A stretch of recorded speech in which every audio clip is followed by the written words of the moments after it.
Which of the following acts of Parliament received the assent of the President on the 25th of December 2023 and is hereby published for general information? सो ये question बहुत simple है और बहुत आसान question पूछा गया है कि 25 दिसंबर 2023 को और महामहिम राष्ट्रपति जी ने इनमें से कौन से एक्ट को एसेंट दिया था। ऑप्शन नंबर ए भारतीय न्याय संहिता 2023, भारतीय नागरिक सुरक्षा संहिता 2023, भारतीय Sakshya Adhiniyam 2023 and D all of the above. So the सही आंसर जो हमारे लिए होगा वो होगा ए बी सी सब के सब, यानी कि ऑप्शन नंबर डी। उसके बाद दूसरा क्वेश्चन कहता है कि act number of the Bharatiya Sakshya Adhiniyam 2023 is, भारतीय साक्ष्य अधिनियम का एक्ट नंबर क्या है। सो भारतीय साक्ष्य अधिनियम का एक्ट नंबर है 47 ऑफ 2023, 46 ऑफ 2023, 45 ऑफ 2023 और 23 ऑफ 2023। तो इसका सही जवाब अगर आपको देखना है तो यहाँ से हम लोग निकाल के देख सकते हैं। हमारे पास जो बेयर एक्ट अवेलेबल है उसमें देखिए यहाँ पर 47 ऑफ 2023 है। So the correct answer is option number A and 47 of 2023। Now next, the third question, an act to consolidate and to provide for general rules and principles of evidence for fair trial, this preamble belongs to. तो देखिए क्या है यहाँ पर, ये एक preamble mention किया गया है, बहुत सिंपल है। एन एक्ट टू कॉन्सोलिडेट, तो हम एक एक्ट की बात कर रहे हैं। प्रियम्बल कह रहा है कि हम एक एक्ट की बात कर रहे हैं जो कॉन्सोलिडेट करेगा और प्रोवाइड करेगा, क्या प्रोवाइड करेगा, जनरल रूल्स प्रोवाइड करेगा एंड प्रिंसिपल्स भी। तो हम एक एक्ट की बात कर रहे हैं जो एक्ट कॉन्सोलिडेट करेगा और उसके अलावा क्या करेगा, जनरल रूल्स और principles of evidence for fair trial, fair trial के लिए एविडेंस के प्रिंसिपल्स और जनरल रूल्स प्रोवाइड करेगा। ठीक है। सो मतलब क्या है, हमारे पास एक एक्ट बनने वाला है और वो हम एक्ट बना रहे हैं कंसोलिडेट करने के लिए, प्लस दूसरा क्या काम करना है हमारे को, जनरल रूल्स।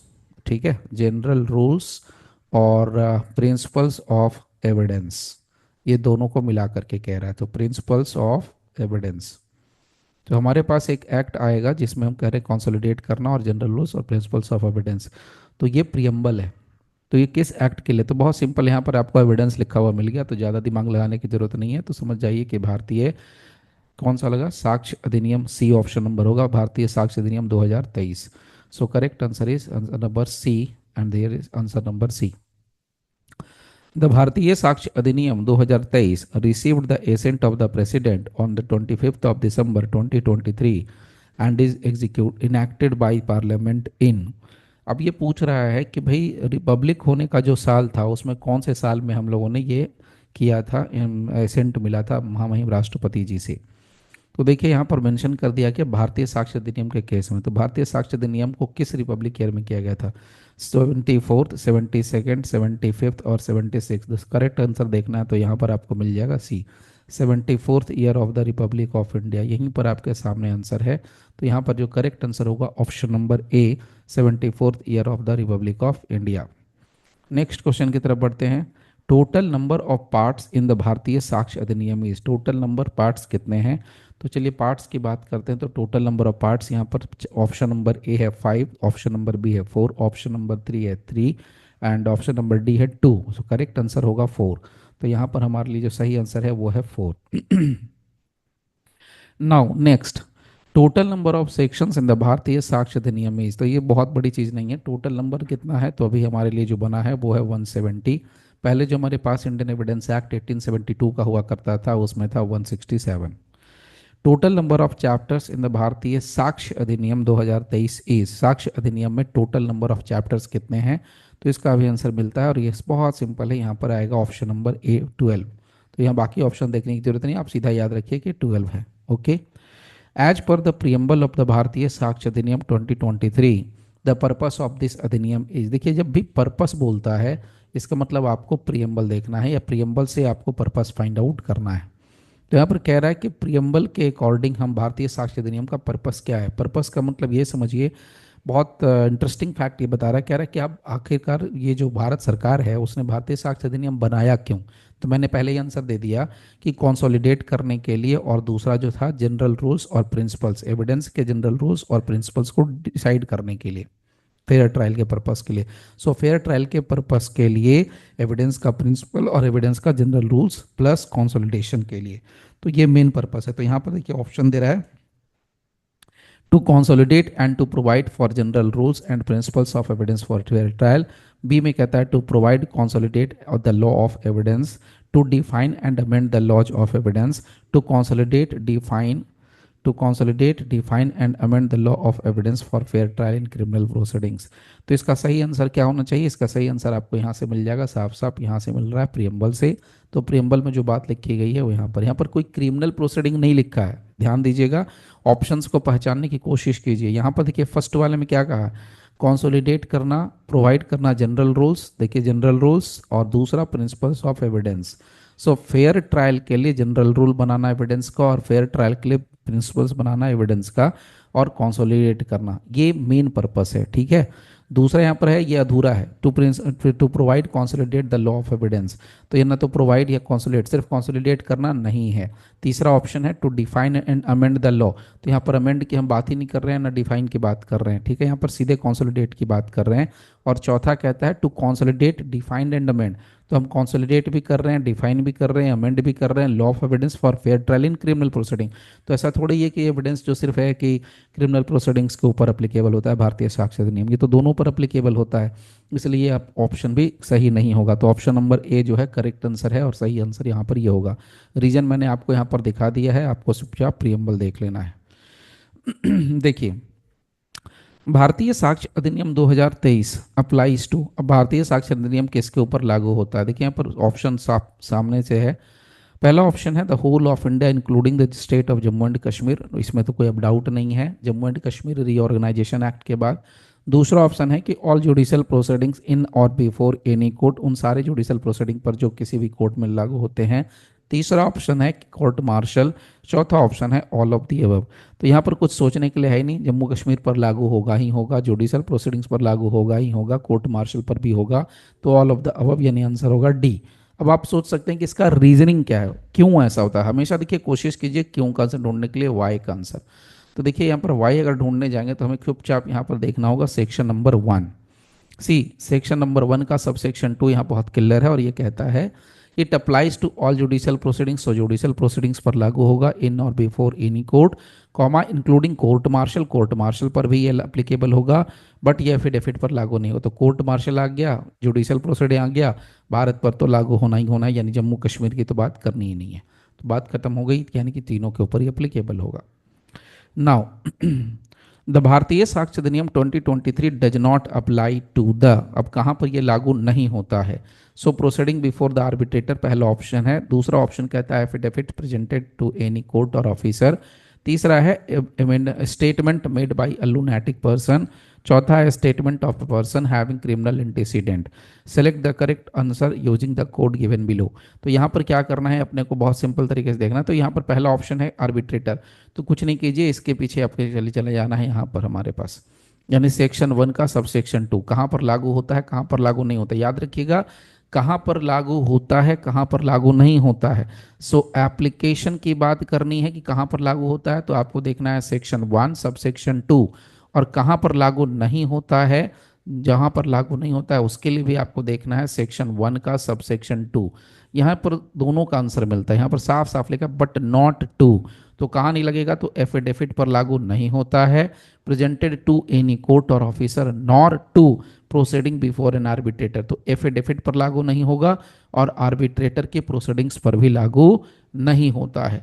तो यहाँ पर ये दोनों ऑप्शन है, तो बस आर्बिट्रेटर और कोर्ट और ऑफिसर। तो यहाँ पर क्या होगा 1 एंड 2, तो यहाँ देखिए बी नंबर में दिया है 1 एंड 2, तो correct answer is B. So C answer number हमारा हो गया B. Now as per section 1 of the Bharatiya Sakshya Adhiniyam 2023 the अधिनियम केम इनटू फोर्स ऑन, तो भारतीय साक्ष्य अधिनियम 2023 अधिनियम जो है कब लागू हुआ था, तो 1 जुलाई 2024 को लागू हुआ था, इसमें कुछ ज़्यादा दिमाग लगाना ही नहीं है। अब ये बात यहाँ पर मेंशन नहीं की गई है, ये बाद में आया था।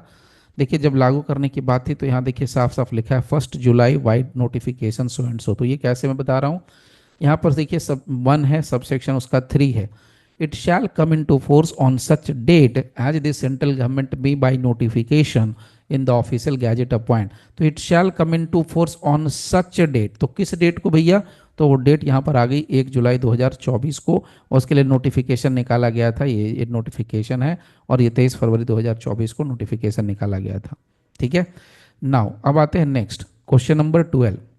Under section 1 of the Bharatiya Sakshya Adhiniyam 2023 the proceedings which are specified excluded from the operation of Adhiniyam clear कर रहा है कि वो कौन सी प्रोसीडिंग्स हैं जिसको कि स्पेसिफिकली, यहाँ पर टर्म है स्पेसिफिकली, एक्सक्लूड कर दिया गया है from the operation of the अधिनियम, यानी अधिनियम जो है उसके ऊपर अप्लीकेबल नहीं होगा।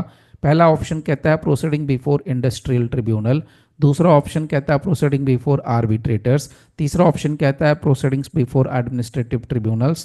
देखिए, और चौथा ऑप्शन देख लेते हैं, चौथा ऑप्शन है नन ऑफ दी एबव। तो ये कह रहा है कि सेक्शन 1 के अकॉर्डिंग अगर हम जाएं तो जो प्रोसीडिंग्स होगी वो स्पेसिफिकली यहाँ पर फ्रॉम द ऑपरेशन ऑफ अधिनियम यानी सो कॉल्ड भारतीय साक्ष्य अधिनियम से किसमें एक्सक्लूड करती है। तो हमारे लिए क्या ऑप्शन देखना है, तो सबको पता है कि इसमें आर्बिट्रेटर का मामला तो क्लियर कट है, बाकी मामला फंसता है किसमें, ट्रिब्यूनल्स में, सो एडमिनिस्ट्रेटिव ट्रिब्यूनल और इंडस्ट्रियल ट्रिब्यूनल।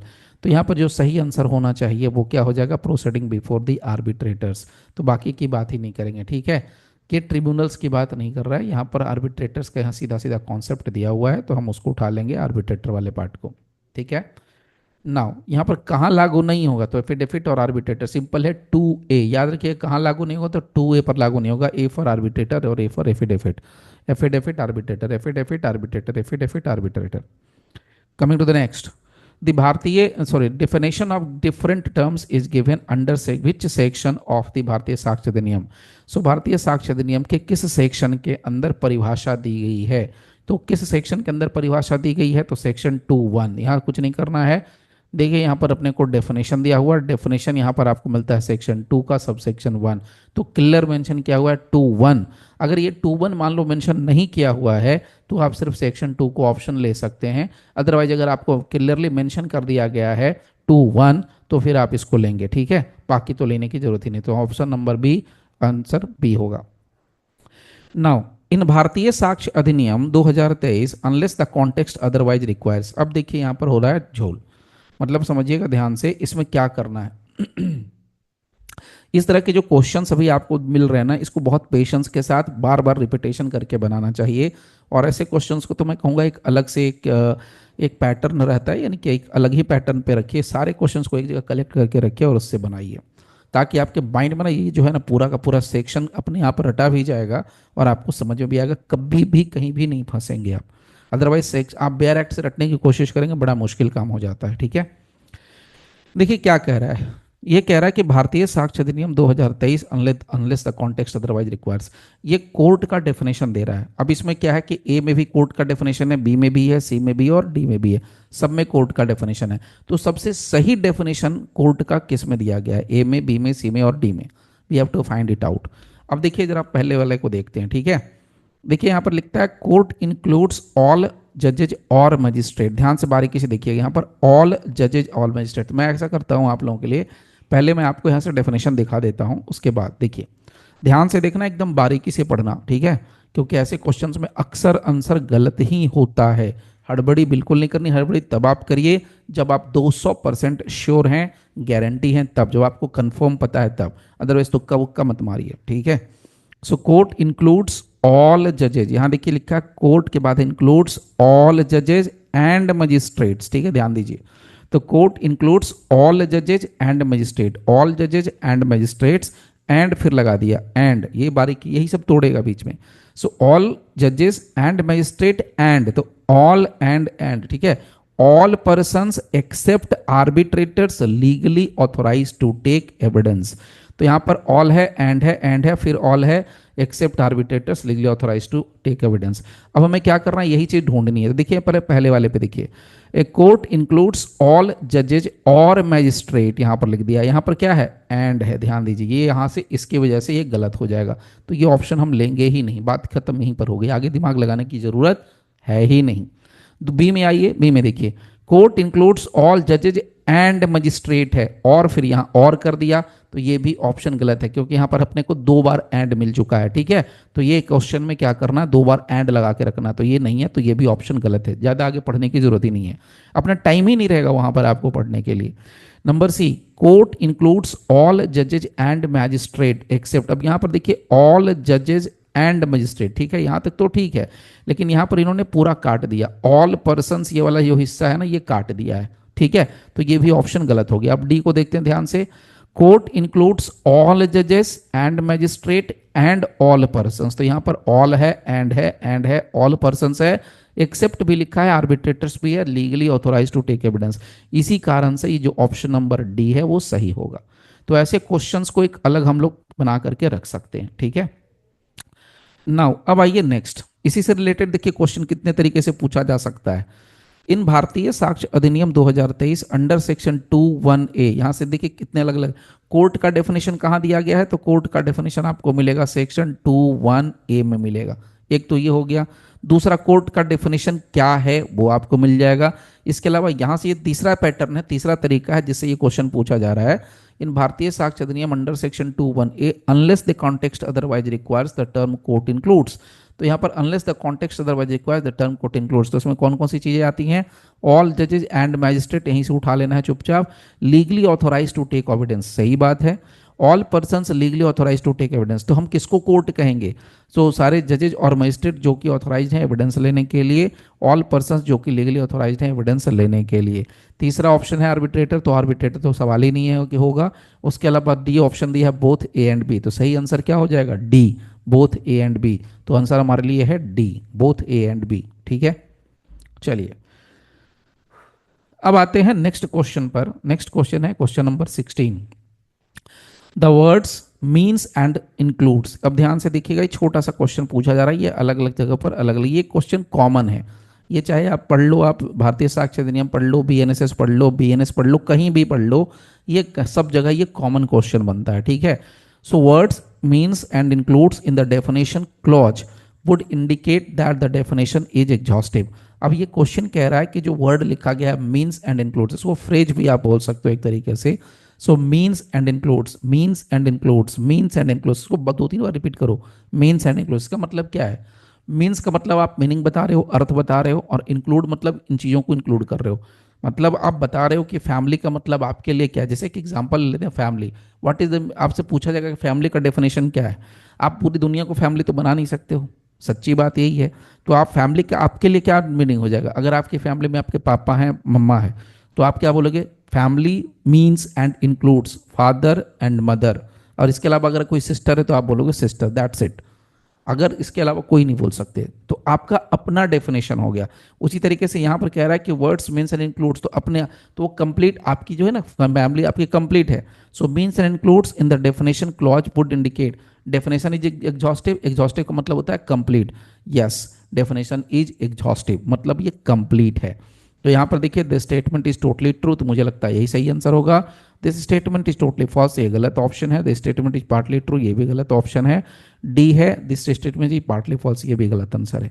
तो यहाँ पर सही आंसर होगा the statement is totally true, और इसका रीजन भी यहाँ पर मेंशन किया हुआ है, एक केस हुआ था सुप्रीम कोर्ट का 1995 में, वहां से ये आया है, P Kasilingam versus PSG college AIR 1995।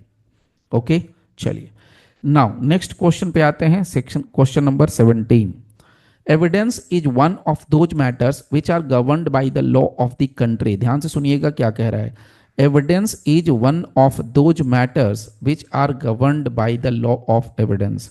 Evidence वो मैटर है जो कि बेसिकली गवर्न होता है bye the law of the country, जिस कंट्री में चल रहा है, in which the proceeding takes place, इसको हम कहते हैं लेक्स फोरी। तो जिस कंट्री में चल रहा है प्रोसीडिंग, अगर इंडिया में प्रोसीडिंग चल रहा है तो एविडेंस उसी के अकॉर्डिंग, उसी कंट्री के अकॉर्डिंग चलेगा, उसको हम करें लेक्स फोरी। अगर ये मान लीजिए प्रोसीडिंग बांग्लादेश में चल रहा है तो बांग्लादेश में चलेगा, मलेशिया में तो मलेशिया, कोई भी कंट्री आप ले लीजिए, उसके लिए लेक्स फोरी शब्द का इस्तेमाल कहता है। And not by that of the country where the contract sued upon was made or in any other way the cause of action arose, lex fori actus. तो यहाँ पर सीधी सीधी बात कही गई कि ये जो स्टेटमेंट है ये कंप्लीटली ट्रू है, फॉल्स है, क्या करना है। तो भैया ये स्टेटमेंट 200% ट्रू है कि जब कभी हम एविडेंस की बात करते हैं तो एविडेंस उसी कंट्री के अकॉर्डिंग चलता है जहां पर प्रोसीडिंग चलती है। फिर से रिपीट कर रहा हूं, in which country the proceeding takes place. अगर आपकी कोर्ट आपकी प्रोसीडिंग, सपोज कीजिए एक आदमी चाइना का है और दूसरा आदमी इंडिया का है, दोनों ने कॉन्ट्रैक्ट कर लिया कहाँ पर, सपोज कीजिए कॉन्ट्रैक्ट कर लिया जाके जापान में, ठीक है। तो अब एक इंडिया का बंदा है और दूसरा चाइना का बंदा है, इन दोनों ने कॉन्ट्रैक्ट किया जाके कहाँ, जापान में किया। अब यहाँ जापान में जाके कॉन्ट्रैक्ट किया और कहते हैं कॉन्ट्रैक्ट करते हुए कि हम अगर कोई हम लोग के बीच में डिस्प्यूट होगा तो हम डिस्प्यूट को आर्बिट्रेटर के थ्रू सुलझाएंगे, और जो आर्बिट्रेटर हम नियुक्त करेंगे वो हमारा कहाँ का होगा, मान लीजिए जस्ट से मलेशिया का होगा, ठीक है, मलेशिया का होगा। अब यहाँ पर मुद्दा क्या हो गया कि आर्बिट्रेटर कहाँ का चाहिए, मलेशिया का, प्रोसीडिंग तब कहाँ चलेगी, मलेशिया का। तो मलेशिया के नियम के हिसाब से चलेगा तो मलेशिया का एविडेंस लागू हो जाएगा, and this is what it simply says, यानी कि ये हमारा प्रोसीडिंग चलता है जहाँ का वहाँ। तो ये लेक्स फोरेसी का मतलब है, ये स्टेटमेंट अपने आप में कंप्लीटली क्या है, ट्रू है। Okay, now question number 18। A fact is conclusive proof of another fact if the fact is proved then। क्या मतलब निकलता है, कह रहा है कि a fact is conclusive proof of another fact. एक जो तथ्य है, फैक्ट क्या होता है, फैक्ट की बात करिए क्या होता है फैक्ट, आपको मैं फैक्ट यहाँ दिखाता हूँ, बहुत सिंपल एग्जांपल है, 21F ABCDEF, देखिए यहाँ पर एफ में मिलेगा, एफ में फैक्ट क्या होता है, फैक्ट का मतलब होता है A, S और R, anything, state of thing, relation of things, ठीक है। सो फैक्ट का मतलब कुछ भी अगर मैं अभी बोलूं कि सुबह के 10 बजे हैं तो ठीक है, सुबह के 10 बजे, ये एक फैक्ट है। अगर आप बोल रहे हो नहीं रात के 10 बजे हैं तो ये भी एक फैक्ट है, ठीक है। तो कुछ भी हो सकता है, मैं कहता हूं कि सो एंड सो देश के प्रधानमंत्री बहुत अच्छे हैं, ठीक है, आप गेस करो किसी देश के प्रधानमंत्री तो अच्छे होंगे, ठीक है, इंडिया के प्रधानमंत्री बेस्ट हैं तो हाँ ठीक है, कुछ भी आप बोल दो वो फैक्ट है। मतलब जो आपकी ज्ञान इंद्रियां बोलती हैं, देखती हैं, सुनती हैं, समझती हैं, वो सब कुछ फैक्ट है। गाय काली है, दिस इज अ फैक्ट, तो ये तथ्य है, ठीक है। So now the question here is कि एक फैक्ट जो है अपने आप में कंक्लूसिव प्रूफ है, एक फैक्ट जो है अपने आप में कंक्लूसिव प्रूफ है दूसरे फैक्ट का, ठीक है। तो कब, if that fact is proved then, तब, ये बात तो सही बात है। तो एक फैक्ट मान लीजिए, एक सिंपल एक ले लेते हैं एग्जांपल, एक बच्चा है, उस बच्चे को देख करके आप कहते हो अरे, जैसे शाहरुख खान साहब का एग्जांपल ले लेते हैं, तो शाहरुख खान का आपका बेटा है आर्यन खान, तो आर्यन खान की जब आप शक्ल देखते हो तो क्या कहते हो कि अरे भाई ये तो डिट्टो जेरोक्स कॉपी है शाहरुख खान साहब का। तो जब शाहरुख खान साहब का ये बेटा है तो ये क्या फैक्ट हो गया, कंक्लूसिव प्रूफ है। अब इसमें कोई डाउट नहीं है कि आर्यन खान ही शाहरुख खान साहब का बेटा है। So Aryan Khan is the son of Shahrukh Khan, it is a conclusive proof, ठीक है। तो conclusive proof of another fact if that fact is proved, तो प्रूव करने की जरूरत ही कहाँ है, तो प्रूव क्या करना पड़ेगा, इज प्रूव्ड देन, क्या लिखे, अगर ऐसा प्रूव हो गया तो the court can call upon a party to prove another. अरे भाई जब ये बात साबित हो चुकी है, कंक्लूसिव प्रूफ है कि Aryan Khan is the son of Shahrukh Khan, बात ही खत्म हो गई। अब दूसरे तीसरे चौथे गवाह को बुला करके कोर्ट अपना टाइम खराब नहीं करेगी, जज साहब को अपना टाइम नहीं खराब करना है। तो यहां पर लिखा है कि court can call upon a party to prove another fact, the answer is no, कोई गवाह हुआ के बुलाने की जरूरत नहीं है, किसी भी पार्टी को बुलाने की जरूरत नहीं है। The court can allow opposite party, opposite party को अलाउ करेगी कि भैया तुम आओ और एविडेंस दो डिस्प्रूव करने के लिए, the answer is again no, both A and B, the answer is again no. The court shall regard another fact is proved, तो भाई कोर्ट ये मान ली कि दूसरा फैक्ट प्रूव्ड है। तो जब ऑलरेडी स्टैब्लिश्ड है कि वो उसका बेटा है तो बात खत्म हो गई ना, प्रूव्ड है तब बात खत्म, तब वहां पर कोई गवाह लाने की, इसका मतलब क्या हो गया, कंक्लूसिव प्रूफ में आपको किसी भी तरह का एविडेंस बुलवाने के लिए पार्टी को बुलाने की जरूरत नहीं है। नाउ क्वेश्चन नंबर 19 पर आइए, आज हम लोग 20 तक करेंगे, आगे फिर नेक्स्ट सेशन में करेंगे। इन Bharatiya Sakshya Adhiniyam 2023 under section 2(1)(b) unless the context otherwise requires, देखिए ध्यान से सुनिए, यहां से दो तीन बातें बन जाएंगी। पहला तो आपको यह मिल गया कि सेक्शन 2(1)(b) में कौन सा टर्म का डेफिनेशन है, तो आपको मिल गया कंक्लूसिव प्रूफ। सो कंक्लूसिव प्रूफ टर्म का डेफिनेशन कहां दिया गया, 2(1)(b) में। अच्छा कंक्लूसिव प्रूफ का डेफिनेशन क्या है, फिर देखिए उसी तरह का क्वेश्चन आ रहा है, तो कंक्लूसिव प्रूफ का डेफिनेशन क्या है, इसको हम कैसे फाइंड आउट करेंगे। अगेन चलते हैं 2(1)(b) में, देखिए यहां पर लिखा हुआ है सी कंक्लूसिव प्रूफ, क्या लिखा है? Conclusive proof means when one fact is declared by this अधिनियम to be conclusive proof of another, the court shall on proof of the one fact regard the other fact is proved, on the proof of one fact regard the other fact is as proved, and shall not allow evidence to be given for the purpose of disproving it। तो यहां पर आपको क्या करना, ध्यान से देख लेना एक बार बारीकी से। कंक्लूसिव प्रूफ का मतलब क्या है? कंक्लूसिव प्रूफ का डेफिनेशन क्या है? कंक्लूसिव प्रूफ का मतलब होता है कि when one fact is declared by this अधिनियम, जब एक फैक्ट को भारतीय साक्ष्य अधिनियम कंक्लूसिव मान लेता है, ठीक, तब कोर्ट शैल, करेगी तो करेगी, on proof of the one fact, एक फैक्ट के साबित हो जाने पर क्या कहता है, अदर फैक्ट के बारे में, regard the other fact is prove, तो कोर्ट अदर फैक्ट को क्या मान लेगी? प्रूव। जब एक फैक्ट साबित हो गया तो अदर फैक्ट को भी कोर्ट क्या कर लेगी? साबित हुआ ऐसा मान लेगी। ठीक है, नाउ एंड अब किसी तरह का कोई भी एविडेंस अलाउ नहीं होगा। अब इसी लाइन को यहां पर ढूंढना है। So conclusive proof means when one fact is declared by this अधिनियम to be conclusive of another, the court में, यहां पर में लिखा हुआ है, ध्यान दीजिए, यहां पर क्या लिखा है? द कोर्ट शैल, ये पकड़ना है। एक शब्द आपका इधर से उधर हो गया। ऐसे फिर मैं क्वेश्चन कह रहा हूं, ऐसे क्वेश्चन नेट में पूछे जाते हैं, एलएलएम में पूछे जाएंगे, एंट्रेंस में, डीजेएस के एग्जाम में पूछे जा सकते हैं ऐसे क्वेश्चन, अब किसी भी स्टेट में पूछे जा सकते हैं। ये गारंटी कोई नहीं दे सकता कि नहीं पूछा। अब ये बोल दो कि बहुत पिछड़े जमाने वाले कोई स्टेट हैं तो पूछ ले सिंपल सिंपल क्वेश्चन कि भैया इस सेक्शन में क्या है, उस सेक्शन में क्या है, then it is a different issue. But यहाँ पर अगर कहें तो ये शैल वाला मैटर और ये जो छोटी छोटी बातें हैं वो पूछे जाएंगे। तो यहाँ पर शैल लिखा है, यहाँ पर मे लिखा है, तो बात ही खत्म हो गई। तो इसको देखने की जरूरत है ही नहीं, बाकी पढ़ना ही नहीं है, ये पूरा का पूरा गलत है। दूसरा, conclusive proof means when one fact is declared by this अधिनियम to be conclusive of another, the court shall, देखिए यहाँ पर शैल आ गया, on proof of the one fact regard the other fact as proved and shall allow, यहां पर लिख दिया शैल अलाउ। आपको अभी मैंने बताया कि जब कोई फैक्ट कंक्लूसिव हो जाता है, कंक्लूसिव प्रूफ वाला मैटर होता है, तो फिर उसमें कोर्ट अलाउ करेगी ही नहीं। तो यहां पर होगा शैल नॉट अलाउ, जाके यहां देखिए क्या लिखा है, शैल नॉट अलाउ। तो इसमें भी आगे पढ़ने की जरूरत नहीं। अगेन ये भी ऑप्शन क्या हो गया? गलत हो गया। Number C, conclusive proof means when one fact is declared by this अधिनियम to be conclusive proof of another, the court shall on the proof of the one fact regard the, क्या लिखा है, regard the other as proved and shall not allow evidence to be given for the purpose of proving it। यहां पर लिखा है proving it, यहां पर क्या लिखा है? for the purpose of disproving it। तो एक शब्द आपको यहां पर घुमा दिया है बस, यानी आपको तीन लेटर आपका एक नंबर खा सकता है, एक नंबर। तो यहां पर प्रूविंग लिखा है, यहां पर होना चाहिए क्या? डिसप्रूविंग। ठीक है, ये।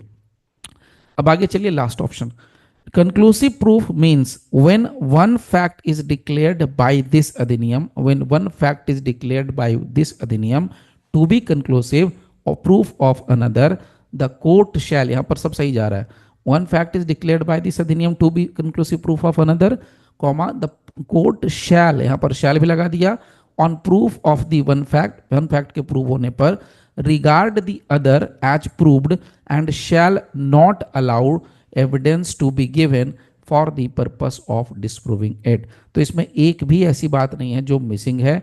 तो यहां पर ऑप्शन ऐसे तो आपको पहले भी दिख रहा होगा, आंसर में ऑप्शन नंबर डी है और ये करेक्ट भी है। ठीक है, तो यहाँ पर कुछ भी मिसिंग नहीं है, तो इसीलिए आपका आंसर क्या हो जाएगा? ऑप्शन नंबर डी, ये था कंक्लूसिव प्रूफ। ठीक है, तो ये रहा हमारा आज के लिए, अभी के लिए क्वेश्चन जो हम लोगों ने 19 तक का किया था वो। अब ये सेकंड लास्ट क्वेश्चन है। अब ये लास्ट क्वेश्चन हम लोग करेंगे 20। देखिए, when one fact is declared by this अधिनियम to be conclusive proof of another, the court shall on proof of the one fact regard the other as proved and shall not allow evidence to be given for the purpose of disproving it, this is known as, क्या लिखना है? कुछ नहीं करना है। इतनी देर से हम लोग यही तो चिल्ला रहे हैं, तो कंक्लूसिव प्रूफ हो गया, अभी बात ही खत्म हो गई ना। ठीक है, तो कंक्लूसिव प्रूफ यहाँ पर सही आंसर हो जाएगा, बात खत्म हो गई, option number A the right answer हो गया। तो आज के लिए हम लोग क्या करेंगे, हमारा लास्ट क्वेश्चन था, क्वेश्चन नंबर 20। ठीक है, तो बाकी के सेशन के लिए तैयार है ना, बाकी के सेशन में भी हम लोग इसको डिस्कस करेंगे, आगे के क्वेश्चंस डिस्कस करेंगे। और ऐसे क्वेश्चंस मैं बता रहा हूँ बहुत कम जगह देखने को मिलेंगे, बहुत मेहनत लगता है ऐसे क्वेश्चंस बनाने के लिए, और बहुत सॉल्व करने के लिए भी आपको समय लगेगा शुरू शुरू में। बाद में जब आप पक्के हो जाएंगे तो आपको कोई दिक्कत नहीं होगी। इसके दो तीन फायदे हैं, मैं पहले बता रहा हूँ, इस तरह के प्रॉब्लम्स अगर आप सॉल्व करते हो तो दो तीन फायदे हैं। पहला तो कि आपका पीटी का क्वेश्चन गलत नहीं होगा, नंबर वन। नंबर टू कि आपके जब भी कोई डेफिनेशन पूछ दिया इंटरव्यू में तो आप धड़ाधड़ ये सेक्शन का डेफिनेशन बोल सकते हो। नंबर थ्री, मेंस में आपको रटने की जरूरत नहीं पड़ेगी, आप डिट्टो डेफिनेशन लिख करके आ जाओगे, कहीं कोई दिक्कत होगा ही नहीं। ठीक है, तो फिलहाल आज के लिए अभी यहीं पर हम लोग करते हैं इसको स्टॉप, मिलते हैं फिर नेक्स्ट सेशन में, तब तक के लिए thank you very much for giving your precious time. Thank you all friends.